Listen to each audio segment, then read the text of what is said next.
அனைவருக்கும் வணக்கம். Media representative, ஸ்டேஜில் இருக்கிற டிக்னிட்ரிஸ் எல்லாருக்கும் ரொம்ப வணக்கம்.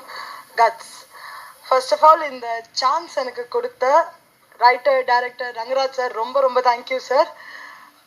நான் செகண்ட் ஹீரோயினாக பண்ணியிருக்கேன்னு மேம் சொன்னாங்க. எஸ், ஆனால் கேரக்டருன்றது ஒவ்வொரு ஸ்டோரிக்கு ஏற்ற மாதிரி மாறும். ஸோ இதில் எனக்கு கொடுத்த கேரக்டர் என்னை பொறுத்த வரைக்கும் ரொம்ப ஒரு டிஃபிகல்ட்டாக நான் எஸ்டாப்ளிஷ் பண்ணியிருக்கிற ஒரு கேரக்டர்.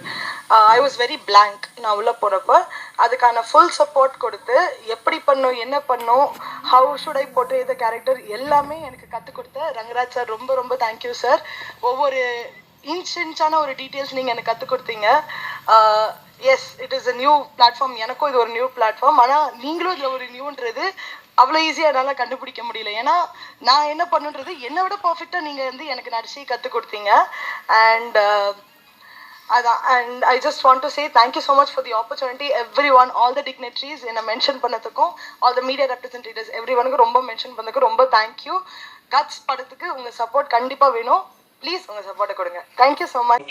ஸ்ருதி நாராயணனோட அந்தரங்க வீடியோ சோசியல் மீடியாவில் வைரலாக பரவி வந்துட்டு இருந்துச்சு. அதை தொடர்ந்து அந்த வீடியோவில் இருக்கிறது நான் இல்லை அப்படின்னு ஸ்ருதி நாராயணன் அது ஏஐயால் உருவாக்கப்பட்ட வீடியோ அப்படின்னு விளக்கம் கொடுத்திருந்தாரு. அதை தொடர்ந்து மேலும் இன்னும் 2 வீடியோக்கள் சோசியல் மீடியாவில் பயங்கர வைரலாக ஷேர் ஆகிட்டு இருந்துச்சு. இதை பார்த்த ரசிகர்கள் பலருமே படத்துக்காக நீங்கள் இப்படி பண்ணுறீங்களா அப்படின்னு ஸ்ருதி நாராயணனை பயங்கர கமெண்ட் பண்ணி வந்துட்டு இருந்தாங்க. இந்த நிலையில தான் ஸ்ருதி நாராயணன் கட்ஸ் அப்படிங்கிற மூவியில் நடிச்சிருக்காங்க. இந்த மூவிக்கான ஆடியோ லான்ச்சில் ஸ்ருதி நாராயணன் அவர்கள் பேசியிருக்க வீடியோ இப்போ ட்ரெண்ட் ஆகி வந்துட்டு இருக்கு.